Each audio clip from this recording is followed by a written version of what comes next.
Good afternoon. My name is John Sikorsky, and I serve as assistant teaching professor here in the Business, Ethics, and Society program in the Mendoza College of Business. On behalf of the Business Ethics Society program and the Center for Citizenship and Constitutional Government here at the University of Notre Dame, I'm pleased to welcome you to the spring installment of the annual Burgess Lecture Series. There's an increasing recognition of the importance and the power of business to change the landscape of human society. We are all aware, of course, of the many ethical failures, perhaps, of business people who receive coverage regularly in the news. However, it is perhaps less common to reflect on the power of business to grow the good in society. Here at the Mendoza College of Business, we believe, to paraphrase the words of our founding dean, John Cardinal O'Hara, CSC, whose words are inscribed outside on the wall of the atrium behind this auditorium, that business can indeed be a vocation, provided that it follows a code of ethics based very largely upon divine principles. From its inception, this college has sought to form people of character with lofty ideals of citizenship who would see the primary function of commerce as service to humanity. In keeping with this mission, the Burgess Lecture Series, sponsored by the John A. Burgess Endowment, is an annual lecture series hosted by the Mendoza College of Business. The series features business leaders speaking about the ethical dimensions of business as a potential force for good. John Jack Burgess, after whom the lecture series is named, died in 2014 at the age of 94. He was a graduate of MIT, where he was part of ROTC, played on the golf team, and graduated in 1940 as a mechanical engineer. He worked as an engineer before joining the U.S. Army in 1942 and was awarded an honorary member of the British Empire for his assistance to the British Army while overseas. After leaving the military, Burgess subsequently began a 35-year career in management with the General Electric Company. Burgess was devoted to service throughout his life and always shared his talents and resources with all whom he could serve, including on numerous school boards and parish committees. He continued in retirement as a board member at Holy Cross College. As he was a lifelong proponent of ethical business, his children endowed the John A. Burgess Business Ethics Lecture Series at the University of Notre Dame in his honor, a gift for which we are all grateful.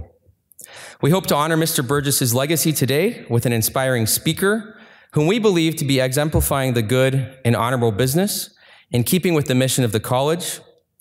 And our speaker will now be introduced by Jake Zywick, a student in the Deloitte International Business Scholars Colloquium, who's a sophomore from Cleveland, Ohio, majoring in business analytics. Come on up, Jake.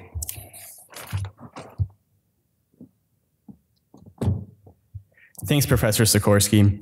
Magatte Wade is an entrepreneur and advocate for African dignity and prosperity. Her TED Talk, Why Is It Too Hard to Start a Business in Africa and How to Change It, has been seen by more than 600,000 people.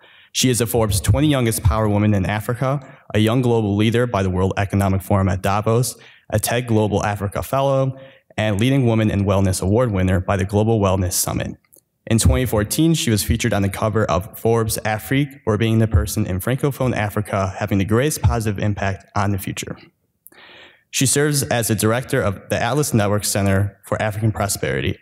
Wade is a member of the board of directors Conscious Capitalism Incorporated and a member of the John Templeton Foundation Board of Trustees. She also serves on the advisory board of the Whole Plant Foundation, a Whole Foods market. We are very excited to have Magatte Wade speak with us. Please join me in welcoming her.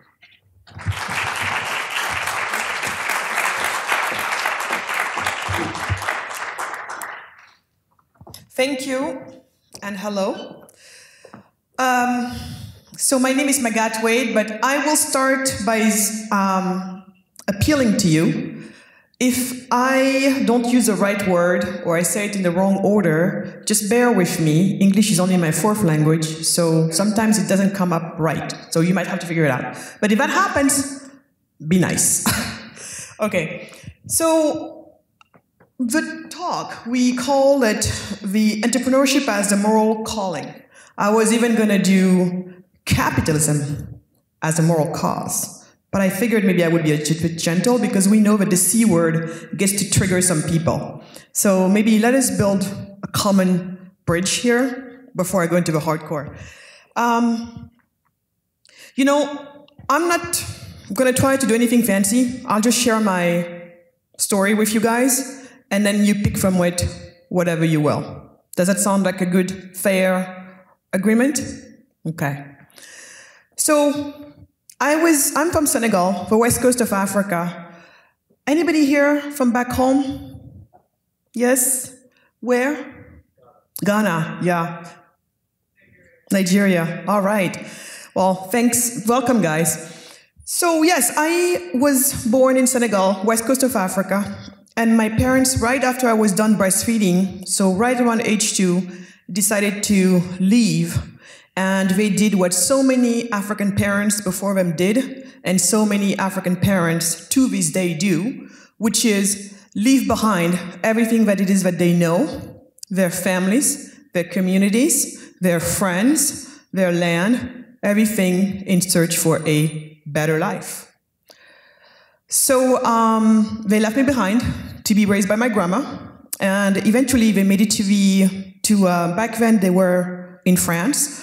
So made it to France, and after a couple years there, they realized that the immigration process for them worked, so it was time to call me over to be reunited with them. And so here is little Magat. Now she's around 7 years old, and she's leaving her village, her country, her continent for the first time ever to go and join her parents. It was an understatement if I had to describe how traumatic the whole experience was. And there I want to pause for a moment, and just for all of us to have an appreciation, to just put yourself in the shoes of people who somehow get to the point where they have to uproot themselves in order to go somewhere else, in order to make it. So right at this moment, I almost want to honor what my parents have done, because I felt it in my flesh and bones when came my time to leave. So first I landed in Germany at that point, and when I arrived, I was like, wow. I was like, wait a second, how come these people have this and we don't? Basically, all I was talking about is, and this particular example and experience in my mind is just engraved in my brain. And what was I talking about? How come they have this and we don't? I'll give you an example. Back home, in those times, when grandma says, Magat, because she's who raised me, Magat, it's time for your shower. I'm like, you know, back home, shower means grandma has to get a pot, put water in it, get the stove going, and the stove is not, oh, you go to your kitchen stove and you turn it on and the flame comes on. It's like you take charcoal, put it into the charcoal stove, then you start to fan it. It's a very labor intensive, so the charcoal can take, and then finally you can put the pot on it, and then you have to wait for it to boil. Once it's done boiling, grandma takes the pot, drops the water in a bigger bucket, adds some more cold water to it, and then one of my cousins or uncles will have to come, drag it to the shower area, and there, at last, 45 minutes later, I can finally proceed to take my shower with a tiny little, pot taking from the big bucket. And you see, it's hard when I say these things because as Africans, proud Africans living in the 21st century today, some of my friends will be like, Magat, why do you have to tell them those stories? I'm like, because then they're like, we need to know. Some of us, people have stuff of Africa. I don't want you to make them feel like there's nothing, but we don't have anything. But I tell them, A, that is my reality. And B, yes, do we have extremely rich people on the continent? You betcha. People who drive cars that you would not see here because that's how fancy these cars are. Mind you, they don't have sometimes even the right words to put it on. But what I'm saying is, yes, do we have wealthy people on the continent? Yes, we do. Is it a tiny part of the population? Absolutely. Should we care for the rest, the overwhelming rest of us who were living like I was living? I think we should. So I wanted to put that outside for some of my friends who can hear me talk and be like, but they're going to say, by a stereotype reinforcement, you're telling them, no, we're here to fix real problems. At the end of the day, it is true that this continent is the poorest region in the world as of now. And that is a problem, and we got to deal with it. Okay. So for me, that's what having a shower, taking your shower means. So you can imagine that when my mom, now in Germany, is saying, my God, it's time to take your shower, and that's my experience of what having a shower is, I'm like, I'm not getting butt naked in this cold weather, because I arrived in the middle of a winter. I am not getting butt naked in this winter. Where is a bucket with a warm water in it? It's like, oh, come on, you silly, jump in the shower. And there I jump in the shower, turn the knobs around, the water is coming, the temperature I need, voila. In a blink of an eye, I'm having my shower. Compare that to the 45 minutes. And it was like that about everything. Streets, all of them paved. Back then in my village to this day, actually, it is still not paved. So it means you go out, your feet become ashy because the sand, it's sandy roads. So when I go home, I have to, water my feet. It's just like a whole ordeal. Shoes get ruined easily, all of that. And you walk into these grocery stores when it's warm outside, it's cool AC. When it's hot outside, hot outside, AC inside. When it's cold outside, it has, heat inside and all nice. And remember, I'm talking about times when we did not have all of these, grocery stores and supermarkets as we might have more of them today back home. So bottom line is, I'm thinking to myself, how come they have this and we don't? And that question became the defining question of my life. Reason why actually I'm even standing here talking to you, because I pursued it. You know how kids can be obsessed with something? I was obsessed. And eventually at some point, that question as I was growing up became, how come some countries like mine and so many others on the continent are poor, while others like the US, Australia, New Zealand are rich? I had to know. Along the way, I've heard it all as to why that is the case. Starting with the most disgusting of them all, the IQ theory cause. Oh, darling, it's not your fault. You see, blacks and browns are just not as smart. Therefore, it's not your fault that you can't self-actualize. I have gone to conferences where people are seriously debating this.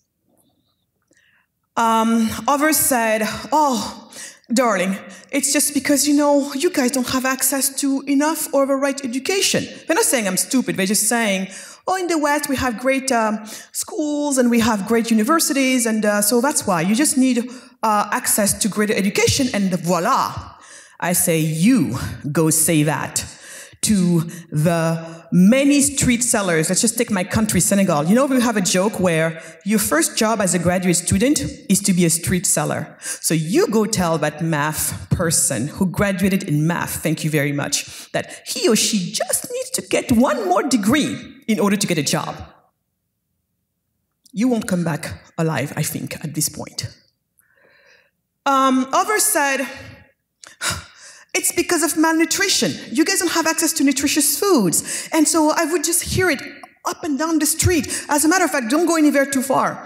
Go to the Sustainable Development Goals of the UN, 17 goals. These are the goals that supposedly as a society we're going to pursue to make society better. Poverty is one of them, but then they have access to clean water, they have access to healthcare, access to education, especially for girls. They have all of these different things. So all of these things that they're pursuing, I have heard people along the road tell me that these are the reasons why I'm poor. Access to clean water, malnutrition, education, name it and name it. Some even said, it's because you don't have shoes. Let me give you some shoes. It's going to get everything better. I'm sure some of you here have bought Tom shoes. I know I have.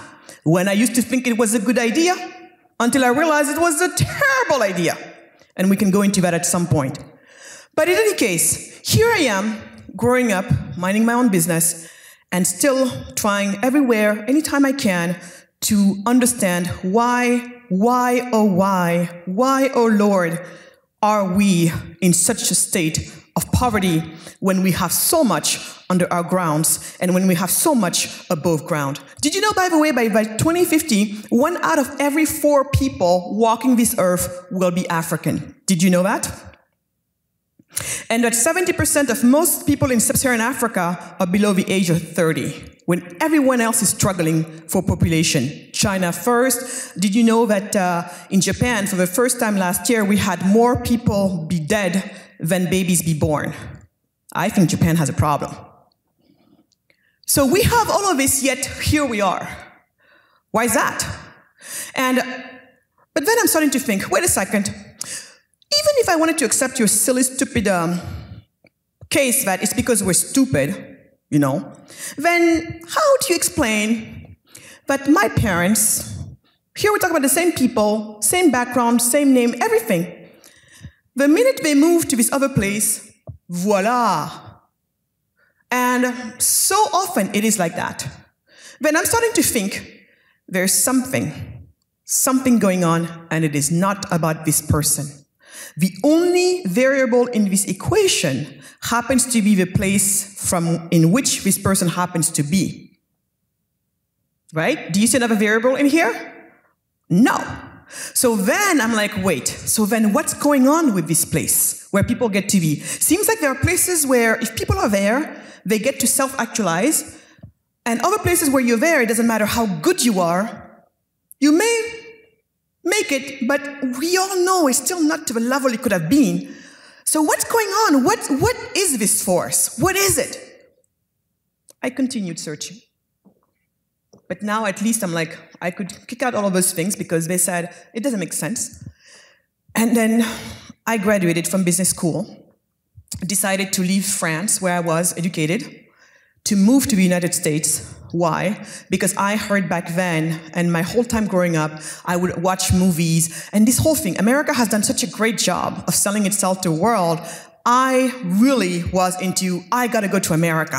I wanna work really hard, but I also wanna be compensated for my efforts. I heard that America is the land of opportunity. It is where you can make your dreams happen, namely known as the American dream. And this was me coming from France. I could have gone literally anywhere I wanted, because by now I hold multiple passports. I can literally go anywhere I want. But I picked, out of all countries to go to, I picked the United States of America.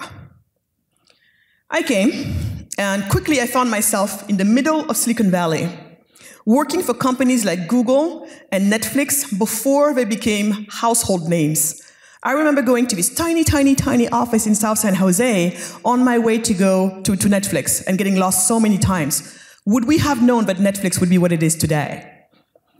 But there, in Silicon Valley, I saw something that at first I did not understand, but the force was around us, and I have no other way to call it than the force. Because the force, later I learned that the force is everywhere, but there it was so concentrated. And this force here is this thing called entrepreneurship, almost like this magic of creating something out of nothing. I was there in these places where people go to the coffee shop or the Palo Alto Creamery. It's very famous, where in the back of a napkin, 2 people get together, start conceptualizing a business. Then they go from there to go to the VCs, meet up with their lawyers to get everything going, and voila, the next thing you know, a business is born, right? I experienced that magic. I was living it day in and day out, and I was actually helping these people get the best talent that they could find from around the world. So I'm doing all of this, and eventually, at some point, I caught the bug. I caught the entrepreneurship bug. Because, you know, there's just something so infectious about entrepreneurs. You know, I call them those who criticize by creating. That's who an entrepreneur is. I am not happy with the status quo, so damn it, I'm gonna go do something about it. And the only valid form of criticism is through creation. It doesn't have to be the right alternative, but when you're in creation mode, something very magic happens, and it's just one of the most beautiful spaces to be in, physically and, you know. So there I was, and I caught the bug. And so at some point, I went to Senegal, where I came from, with my husband back then. He was French. My husband passed away since then. But we went, and I remember being so upset about the fact that, wait, what happened to that juice I grew up with? The hibiscus juice? Huh? Everybody's like, girl, you're crazy. You completely, I mean, what happened to you? Where have you been? If you made it nowadays, I mean, you drink Coca-Cola, you drink Pepsi, you drink Fanta. That's what you drink. So you see, at the top of a pyramid, you had people who were busy drinking Western soda pop brands, because that's the cool status thing to do. At the bottom of a pyramid, you have people who still seek, because we're human beings, status is a big deal for many of us. They drink knockoff of these soda pop brands. In the middle, my drink, my indigenous drink, is squeezed out. But with it is squeezed out the main ingredient we use, the hibiscus in this case, and with that is squeezed out a whole economy, in this case, women primarily, who rely on the income from harvesting these products. And now they have to go find another livelihood somewhere else. So here we now have women leaving the countryside, packing themselves into cities, trying to find work, and all types of issues coming with that phenomenon. I became angry. But remember what we said. Entrepreneurs are those who criticize by creating.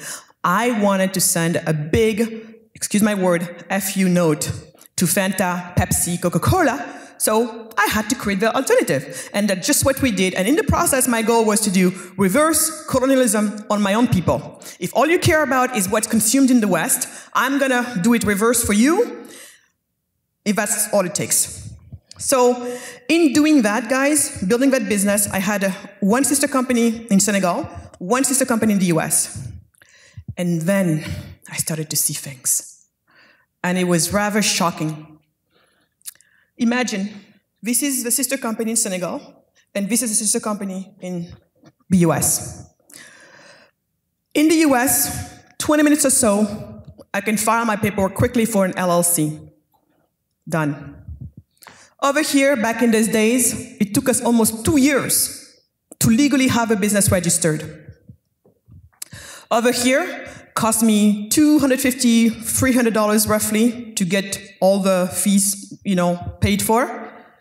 Over here, it was close to $5,000. Over here, if I want to hire John, we get together. I tell him what the title is going to be, the job is going to be. He knows everything. He says, yeah, I'm doing it. We sign the contract, put it in his drawers. I do the same. We move on. Over here, I want to hire Ed over here. The same contract, the same job as him. But here, guess what? No. Okay, Magat and John, sign this contract in 3 copies, and Magat, you have to hire a CPA, because the law is so complicated. If you try to do it yourself, you're going to make mistakes. And if you make mistakes, it means risking being harassed, or worse, being put in jail by the government at some point, and at some point they will. Especially when you become big, and all businesses hope to become big at some point. So we sign, then I have to give it to my CPA, or I can go myself, but still have to go with a CPA. It takes us a good half day to get there, because remember, we're working in a rural area, because I decided to establish myself in the middle of nowhere so we can provide people like that with jobs, so they can stay in their communities and not have to be uprooted the way I had to be uprooted, even though it's still in the same country. So this was a deliberate effort on my part, but what it means is I am so far away from all the government agencies. But I am forced to go to a government agency called Inspection du Travail, Labor Inspection Office. There, I take my things, and I arrive. There's a gentleman over there who was supposed to start his day at 8. I arrived at 8, even 7:50. It's 9 o'clock, no one. 10 o'clock, no one. 11 o'clock, no one. And his colleagues are like, he went to run an errand. Yeah, on our time. So you wait, because I can't do without. Finally shows up as arrogant can be. Like when you go to the DMV, And I'm not saying like everybody at the DMV is horrible, but at the DMV, you know you have no say. You know you're in their claws. You know if you try to mess with them, they will mess back with you. Yet, they have what you need. So patiently and politely, yes, sir, here are contracts. This man, who has never started a business in his life, has never even been to the village where we are, doesn't know what type of business we have, has not seen the buildings, nothing, doesn't understand a word of what the job description, because he just hasn't gone through it before. But yet this man has a tremendous power in his hands to decide if whether he can work for me or I can employ him.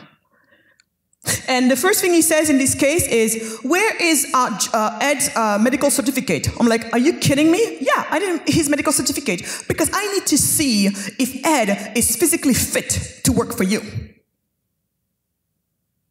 I'm like, where did that come from? Since when this rule? Well, the rule has always been there. It's just that, in the capital city, usually they don't ask for it, because now it's my CPA asking for it to this guy. He's like, I've done many cases, but most of the cases he does is in the capital city of Dakar. He's like, and so the guy tells him, because my CPA is like, I've done many cases, I've never heard that before. And he's like, well, it's in there, it's in the laws. But, in the city, they're so busy, they don't have time to really put up with it, so they let people go through. But here, I've got time, and I'm going to make you feel it. That's what he said. So, travel back, another half day. John, I need you to go get the medical certificate, bring it to me.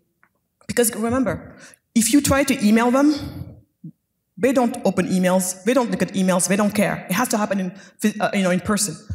So, John gets his thing, and I waste another half day. Go take the file there. And then he said, okay, for these 3 employees it works, but for that employee, no, it's not going to work. I'm like, why? Oh, because his job description is not into the convention. Because you see, for every single job title, this country supposedly had thought about it before. This is Central Planning 101.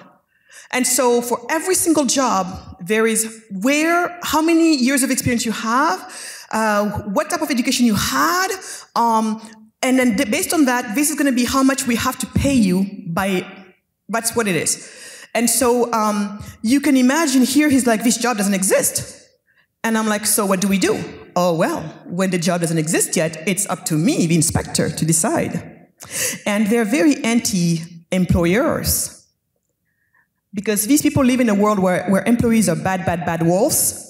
Employers are bad wolves. Employees are always good, and I'm here to do everything to support, give a favor to the employee. So that's what they did. And so what he did, he put him in a category that was way off, which means I have to pay way more than I have a budget for, and the market even justifies. So this is how I had to tell one person, I cannot hire you. If I want, let's say the business is not working, and I say I need to close. Do you know that once again I have to go there and ask for permission to close? If I don't get the permission to close, yet I fired you because I said I can't do this business anymore, you sue me and you win. I don't know if you guys are understanding what I'm talking about, or if you've been living for so long in a place where you have so much freedom for free association. But this is how it works, and so on and so forth. The tax code is so complicated, same thing. It's worth truckloads of rules and regulations. So there I understood why my continent is so poor. And I dare to say my continent and loop in 54 countries because they all have this very thing in common, in more or less degrees. How easy it is to do business in the US. How cumbersome it is to do business in Senegal. At first, I thought it was the case simply because we're poor. Of course, it's because we're poor that everything is so messed up. But eventually I learned it's because everything is so messed up that we're actually poor. Let me put this in more technical terms. All the things I talked about, the labor laws, the tax laws, the business registration, all of that, economists put it into something we call economic freedom. Because together, when you take them together, you get to see how much freedom one has to enterprise or not. So basically, all it is how easy or hard it is to start a business anywhere. Think about it. You're poor because you have no money, at least not enough money to take care of your basic needs. You have no money because you have no source of income. What is a source of income for most of us? A job, isn't it? Where do jobs come from? Businesses, the private sector. So then don't you think we should make it easy for businesses to be born and be raised like children? I think we should. Except that when you look at that, you realize that it is harder to do business in almost anywhere in sub-Saharan Africa than it is anywhere in the rest of the world. And I would say that it is easier for any entrepreneur to enterprise in Scandinavia, meaning Scandinavia is more capitalist than almost any nation in sub-Saharan Africa. And there, at last, I found my answer to the reason why this continent of mine is the poorest in the world. Africa is the poorest region in the world because it happens to be the most overregulated region in the world. In plain words, African entrepreneurs in Africa, for them to enterprise, it is like swimming through molasses. That's what I live through every day, to this day. Okay? So, if we know that that's what it is all about, then we should work on that. Unfortunately, the mainstream is not there. Mainstream is strongly anti-bias, they're anti-capitalist, they have an anti-capitalism bias, very strong, very pronounced. But I am here to tell them that people, to this day, are dying. Oftentimes, I am on chat rooms, WhatsApp, Signal, whatever, people wanting me to talk to other people. Do you know what I spend some of my nights doing? Talking someone out of death. Literally. When someone calls you and say, my God, so-and-so I know is about to get on a boat. You may not hear about it from here in the US because they're not coming to the US, but if you're in Europe, you hear these stories all the time. Africans putting themselves into little fishermen's boats, trying to cross the Mediterranean to go over to Europe in search of a job. And of course, oftentimes the boat doesn't make it, tips over somewhere. All my people at the bottom of the ocean serving as fish food. Their only crime was going to look for work, like any of you in this room would do. As a matter of fact, all of your ancestors have done that, unless you're a Native American. All of your ancestors have done that journey. Okay? So for us to look down on them, I'm like, think again. And so sometimes they get them somewhere above England, a body drops from a plane because somebody thought it would be a good idea to hide in the landing gear of a plane on their way to immigration, in this case, illegal immigration. Or they open the cargo section of a plane somewhere in Paris and they find a dead body because someone didn't tell them that way up there, it gets so cold, you freeze to death. These are the stories I grew up with. This is what I carry along. So, if indeed this abject thing called poverty and all the indignity that comes with it is in fact solved by jobs which themselves come from businesses which itself needs the free markets, then I think that any reasonably made person in this room has to give to business what's owed to business. That it is the greatest force for good in the world, period. Easy to forget about that when you live in places where it's abundantly around you. Abundantly.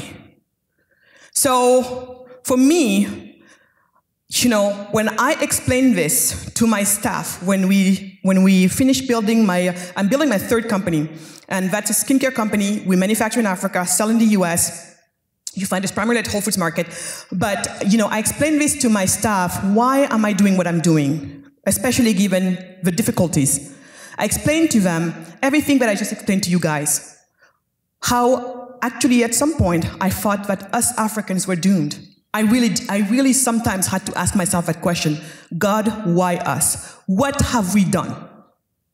Until I understood all of this, and I shared this with my fellow Senegalese employees, and at some point this one lady was crying. When I was done talking, she was crying.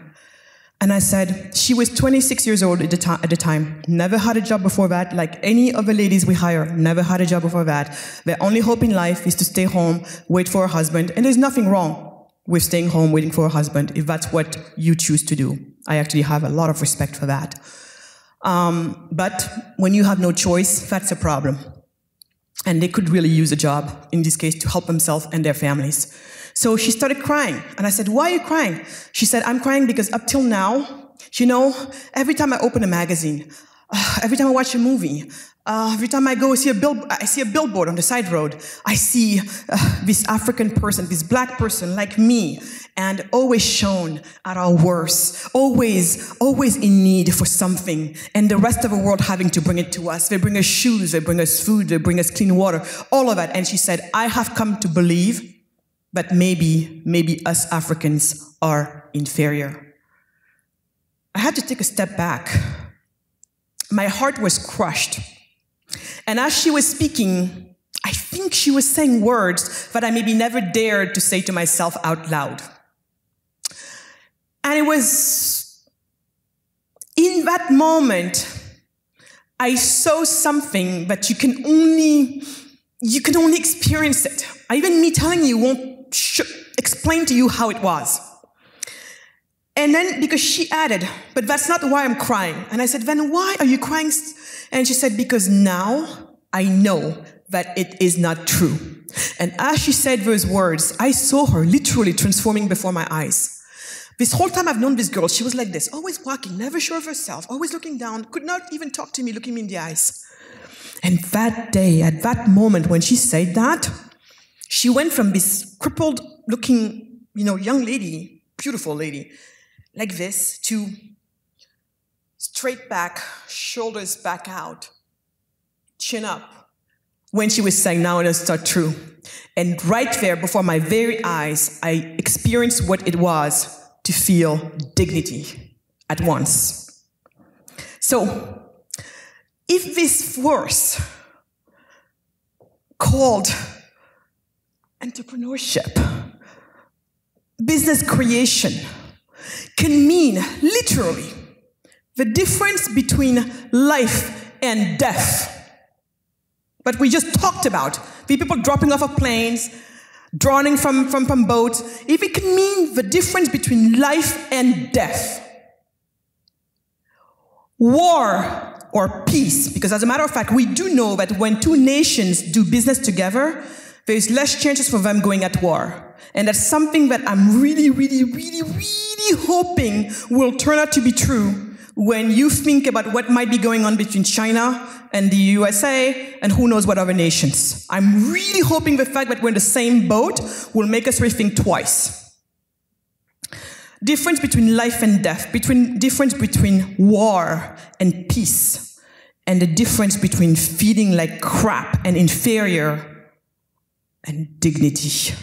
Don't you think that whatever that force is, that force deserves our greatest respect, deserves us to protect it, deserves us to promote it? Nothing is always completely perfect, but I say, for anyone here who has a problem with part of that force, then I will just say, instead of throwing the baby out with the bathwater, can you think about criticizing by creating? Because we cannot afford to lose this force. I fortunately and unfortunately come from a place where we don't have the luxury or the privilege. I know on campuses they love talking about privilege. But one privilege that I know any of us in this room, regardless of where we come from, has, is to be in this room in the first place. So, I really want us to give that force its nobility letters back. That's why I called it entrepreneurship as a moral calling. In fact, in my tradition of faith, remember I told you I don't know when you put the words. It is known that the best way, I'm a person of faith, we say that the best way to serve, to be a good servant of God, is to help and support God's most beloved creation, man, as in humanity. That's what it is for me. It's even beyond morality. It's about, am I being a good person of faith, or am I not? And this thing has proved itself time and time again, anywhere and everywhere, every time it's been tried. Let us not make the stupid mistake of trying to find out the hard way what happens when we have a hubris to trample such a force. So yes, entrepreneurship, yes, capitalism. I'm a conscious capitalist. And can we make it better? You betcha. But let's work on that rather than burning the whole house down and ourselves with it in the process. Thank you.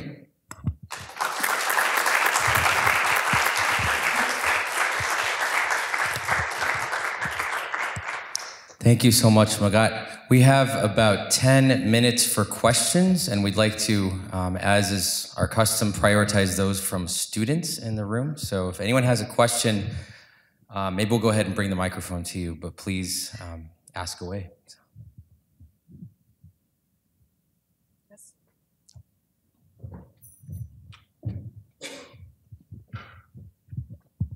Thank you so much, Magatte. My name is Teresa Grecia-Grossa. I'm an MBA student here in Mendoza. My question for you is, you spoke mainly of your experience with Africa. Maybe some of us here have had an experience in Africa, but for the most part, we'll probably be here in the United States, living our business careers, living our lives. What can we do without giving, without, making Africans seem inferior or feel inferior through the business that we do for the rest of our lives as business professionals? Thank you. We do what we do here too. If you want to support your community, what are you doing? The best way to support us is, I like to say, buy African products made in Africa by Africans. When you do that, you know that you're supporting good jobs, right? And so it is on us to create those products that are so good, you guys are going to be just like, I need to have this. But beyond that, that's all. Buy African products made in Africa by Africans. Next is, I really, really need everybody in this room to be on board with the free markets. I really do. I'm not talking about necessarily laissez-faire capitalism per se. That's a discussion for another day. But in this room, who doesn't agree with this sentence? Do you think it should be, or would I ask, do you agree with, do you think that it should be as easy for any entrepreneur in Africa to do business as for any entrepreneur in Scandinavia? Who doesn't agree with that? Okay, I see no one, so it means you agree. If you agree with that, then you have a serious job to do with me to make sure that we make Africa as free market as at least any Scandinavian nations. See, that's the challenge right there. So as you come out of these doors, I don't want any of you to be involved in the narrative of, if only we gave shoes. If only we gave, I gave my old t-shirts. If only any of these buy one, give one products like Tom Shoes, proved the model to work only for them as a company, not for us back home. I want you guys in this room to be serious about the business environment that citizens around the world get to have. That's all I need from you. It's not pity. It's like, can you help me correct the story? And from there, people will know what to do. But that story right there needs to change. It is the worst. It's causing so many problems. Last but not least, go start businesses in Africa. Partner with Africans. You have so many people here that are from the continent. I think we identified at least 2 of us from the continent here. Guess what? They are the most direct bridge with the continent. we're called the diaspora, right? They're right here. They're your neighbors. They start businesses, go right ahead. invest in their businesses, lean also on them, because they know entrepreneurs back home. They can maybe also people who are from back home here. You can create some little mini, symposiums where you get, maybe your friends cannot come here because we all know how the visa situation is, but maybe you represent them here. Hold up a little forum, build decks, help them build their decks from back home, then be the bridge, be the liaison with your friends here, and see if you can raise funding. Not aid funding, but business funding. Somebody wants to create maybe a bakery back home, and they need, I don't know, $25,000. They have their business plan, they have a deck, all of that. Share it with people here. Let us be these connected human beings that we normally should be. So really, the best way to think about it, though, is think, what can I do to support a business in Africa? Whether it's buying their products, investing in them, mentoring, tutoring, or working for them, anything that can help an African business thrive, you're doing your good. You're good. And beyond that, advocate for a better business climate for Africans, which means I cannot see you around the corner bad-mouthing the free markets for all you can. You see, you can't have your cake and eat it too. Are you for what's real, or are you for just being, well-liked by your friends because it's popular to be socialist on campuses nowadays? So what is it? What is it? And by the way, because now you know, you're put in a very bad situation, because you can keep posing for virtue signaling and know that you're full of it when you go to bed, because now you know. Or you can say, you know what, I'm going to do the right thing because this is the right thing to do, even if it's not going to be the most popular person on campus. I think we're called now to have that type of courage, or not. It's up to you. Pick your path. But you're not going to be congratulated by people like me. You are my worst enemy. You are my worst enemy. You're my worst enemy. And someone like me who has seen what I have seen, I have no patience for someone who just wants to be liked, especially when they know it's causing real trouble. And the key word here is real. So those are all the things that you can do. And there's plenty. You don't have to be super involved, but just that. Any other question? Okay. Hi, Maguette. My name is Kayla. I am an undergrad studying finance. So my mom is from Haiti, and she helped build out their artisan network there. Mm-hmm. And so a lot of the problems you had mentioned are very visible in Haiti. But when it comes to critiquing the government and changing the systems that exist in that place, what steps have you taken to counter that? Because they're very real. Yeah. Like, a lot of bribery happens, a lot of under the desk type of deals. So there is a system to be set in place, but how are you working both ends? Yeah, very good question. So while I do everything to support my fellow African entrepreneurs in Africa, by just doing all the things I talked to you about, you guys, buying their products and making sure people buy our products, supporting, investing, mentoring. I do all of that stuff to support the current entrepreneurs. But we're going to need a sea change for many. We have a critical mass number to reach for things to really change. So in doing that, you understand that the best way to make so many boats rise is to, we have to create a rising tide to help all boats, rise. If my husband would be here, he would be like, my God, this would be the millionth time I explain to you how that term goes, but I think you know what I mean. So we have to create the rising tide, and the rising tide is a business environment, right? So for that, I wear a hat that you saw earlier, which is I'm the director for the African Center for Prosperity of the Atlas Network. By the way, that's another way you can support.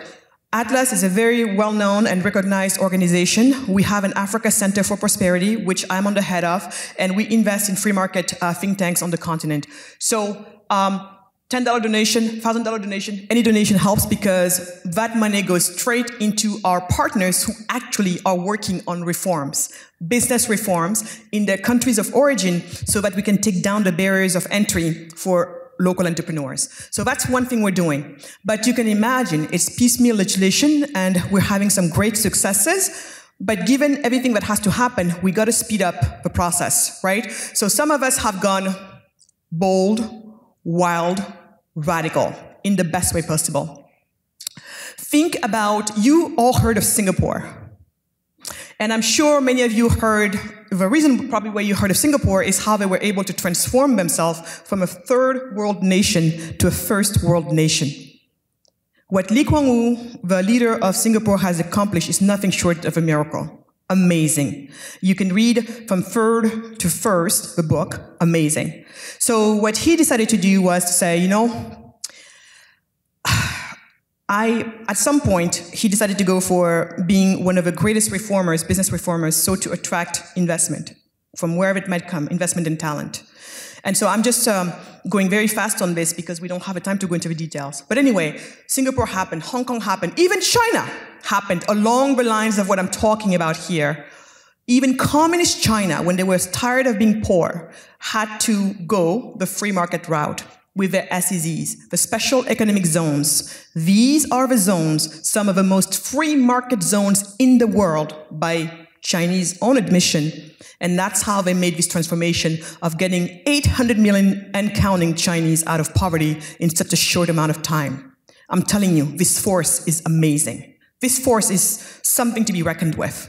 And so what some of us are saying is now, think about it. And Dubai, when Dubai decided that there would be an international financial center, Dubai looked around and be like, well, we need a different set of laws. So basically, the best way to think about it is, if these African nations are poor because they're over-regulated, yet it takes so much time and effort to go piecemeal legislation, one reform at a time, and we need to go faster, let us think about how can we think about maybe getting a city-sized zone, but this city-sized zone is going to get to escape the bad law and governance that the rest of the country is subjected to, which is having it poor in the first place. And so that's what we're doing. So you get a country like that. We found one such nation with a president like that. I can't say the name yet, but somebody who's like, I see this, let's do it. So the goal there is on a rather unoccupied piece of land, so you're not taking anything away from anybody. This land, though, think about it as your computer, but the operating software it gets to run on is going to be different. So that's how we're looking at the legal systems. As an operating software, some people, like my husband, would like to call it, this is like the cutting edge of technology. This is one of the top last frontier technologies. And so that's what we're doing. You get this piece of land and you say, this piece of land, it's going to have its own law and governance, especially when it comes to business. And let's make it the most world-class business environment in the world. And let's watch investment and talent come rushing to it, starting from the very people who are in that country. And so this is how, when people hear me so optimistic about Africa, as a matter of fact, my book is coming at the end of September, and it's called A Bright Future in Africa, The Promise of Startup Cities. When people hear me, they're like, you live in another land, girl. You live in a world where Africa is going to be, where Africans are going to be recognized as co-creators of prosperity and innovation in the world. I know many people don't believe that, even Africans. But I'm like, yeah, that's the world I live in. And guess what? I have history on my side. I have economics on my side. I have rationality on my side. So now what? So now we do it. So that's what we're doing. And guess what? If this one goes, this one zone in one of these 54 countries in Africa, game changer, game over, I can die and be happy. Because guess what? Everybody's going to start copying, and that's how change happens. So I don't let myself overwhelmed with this huge continent that has all of these problems. I focus. If that goes, we're good. So that's what we're doing.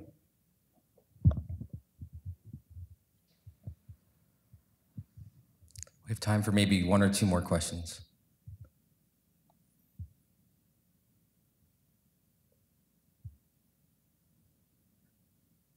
Okay, well, maybe I will ask a question, if no students have one. So you said a lot about helping and promoting and supporting entrepreneurs in Africa. You know, the reality is most students who graduate from here will not be going to Africa and actually starting businesses there. And I'm curious as to what you might say to, say, the state of entrepreneurship in the United States, right? So Ross Douthat recently argued that we've kind of entered an era of decadence, right? We have entrepreneurs who either want to go maybe solve the kind of, sexy problems of horrible poverty in Africa or some other place, right? Or we have those who are sort of creating another dating app or food delivery app or fitness app for sort of the urban cosmopolitan elite in Silicon Valley or New York, right? There's a whole bunch of people that are forgotten, say, right here in South Bend in the United States, right? We have whole regions of this country that are living in dire poverty. And yet there is a certain sense that we've reached a state where innovation, technology, entrepreneurship is just catering to certain classes while forgetting what some have called the kind of unseen and forgotten underclasses. So what would you say about the kind of state of entrepreneurship in the US, threats, challenges? Maybe what would you say to those who are thinking about going that route, but maybe want to really do it in a way that isn't just replicating something that's simply furthering kind of this model of, places in this country that have arguably everything we need, and do we really need another one of these lifestyle things that really isn't marginally improving people's lives? That's a very good question too. So it's funny the question you asked, because my goal is for Africans, especially Black Africans, to become recognized co-creators of prosperity and innovation in the world. That's what I told you earlier. And by the way, 90% of the representatives of a Black race, should say skin color, lives in Africa. So that's why I like to remind my African American friends, as the president of Ghana said it, the fate of any Black person, wherever they are, is linked to the fate of Africa herself, meaning that there will be no respect for Blacks in general until there is respect for Africa. So I always challenge my African Americans to think that way, because I'm calling for, we got to think. So that's why, in a way, entrepreneurship is important, because prosperity building, from prosperity we get the dignity. And I believe actually by the time we do that, get that done, maybe 80% of what we know racism to be will just collapse to the ground. Because with prosperity comes respect. And some of it just will poof away. So to come back to your question is, so when I was thinking, okay, this is my big goal. How are we going to get it done? It's going to happen through entrepreneurial value creation. But for entrepreneurial value creation to happen, you need two things. As with anything, if you want a beautiful tomatoes, juicy and ripe and everything, you're going to need primarily two things for that to happen. The seed. In this thing, I would say character and virtue. Right? So what are the values that this seed had made sure that it has? And here I'm not saying that some people have no virtue or no character from birth. I'm not joining those crazy, IQ people who claim that some people are just inferior to others. That's not what I'm saying. But like with anything, if you don't practice something, you simply are just not gonna have it. And all of us, I don't care who you are, it's important that you practice virtue and character. Right? Meaning, what are your values? So number one, so this, I call it the seed.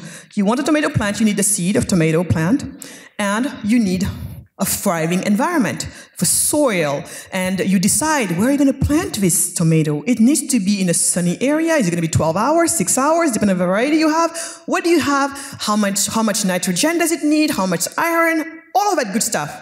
And the more those two are optimized, and the better plant, meaning fruits, you're going to have in the end, right? I think human beings are no different.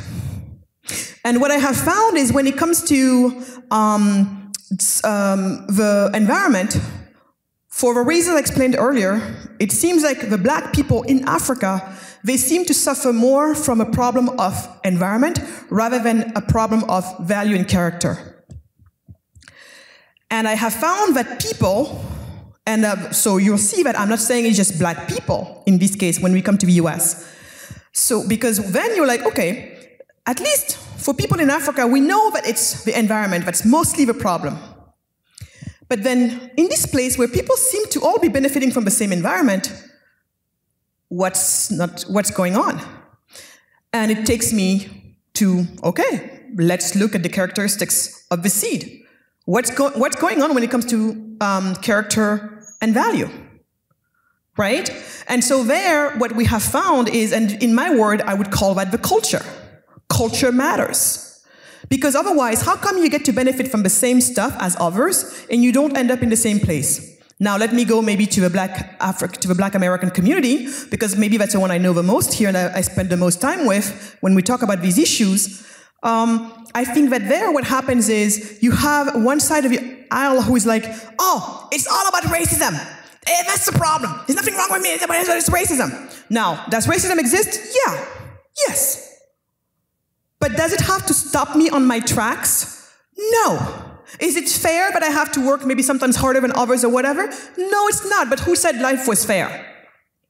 So there, though, what you're finding is if you have, whether it's the African American community, whatever, but it seems like there are some communities, when you happen to be in a place where you have access to so much, yet it's not really happening, now we're starting to think, okay, are we even in a culture that values entrepreneurship? Are we in a culture that values all the things that would make an entrepreneur successful? All the way from how you present yourself to do you have a notion or two of financial literacy?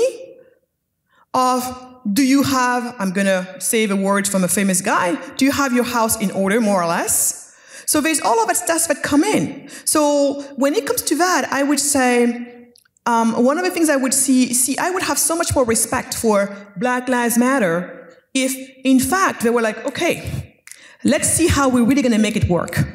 Let's see how we're going to help our young African Americans, especially boys, with maybe, you're saying, some people like to say, oh, they're not good at math just because they're inferior. I don't know if you guys here have heard of something called black math. Have you heard of black math? This idea that we have to dilute math for African Americans because, you know, the real math they can't take. How racist is that? But we have some people who buy into that, including some black people. And even some of people are coming up with 2 + 2 = 4 is racist. Therefore, we should ditch math. Are you kidding me? Are you kidding me? So instead of just being like, everything is racism, so let's kick everything out of the curb, I would be like more like, okay, how are we going to make our young boys, our young people love math? If the way it's been taught is not getting through, it's not an indictment on the child. It's an indictment on how it's been taught to that child. Can some of us work on prison reform? Because it is true, there's some systemic stuff there. We know that. But are we working on some of these, reforms rather than just let's just go burn everything down to the ground? And then, are we being serious about this what they call the success equation? Have you guys heard about something called the success equation? Make it to at least high school. Get a job. See, I didn't say you have to make it to college. At least to high school. Get a job, and it's a first job, and try not to have a child out of wedlock. I don't care how progressive you want to be. This has been tested, researched to death, and they proved that if you do that in this order, you have 90+ chances of escaping poverty in your life. 90+%. So at that point, I don't care what you want to believe. The facts are there to speak. So if this is a problem, maybe we have to start looking there. So I think in a lot of these communities, we probably have to work on what I like to call the culture. Are we fostering people in certain culture to basically give them the best chance to take advantage of the free markets that they have around them, which would help them build businesses? That's my observation. And so far, I'm still waiting for something to counter me, and I speak about it with a lot of my African American friends, and it seems like there's a consensus. To the point, I had a show with a friend of mine, he passed away, Bishop Omar. He was a bishop from South Dallas, where he had to really work out the peace between the gangs there. And so Bishop Omar and I, we had a show called Black Culture Matters, because we were the first ones to say there's something that needs to change. And I think if you really care, sometimes we're going to have to go there. There's nothing racist about it or whatever. We all have our pluses and we all have things that we need to work on. And for me, it's all about, can we always pursue ways to make ourselves better? And can we always pursue ways to make our environment better? Because the better you are yourself, the better your environment is, the more optimized the result is, and we all benefit from that. So when it comes to the US, that's that. And then I would say that some states are out to commit suicide when it comes to entrepreneurship. I am a refugee from California to Texas, because California sucks for business. All right, well, in the spirit of culture and virtue, we would like to thank Magatte for her great generosity. So we have one remaining obligation, which is to express our gratitude. So thank you so much.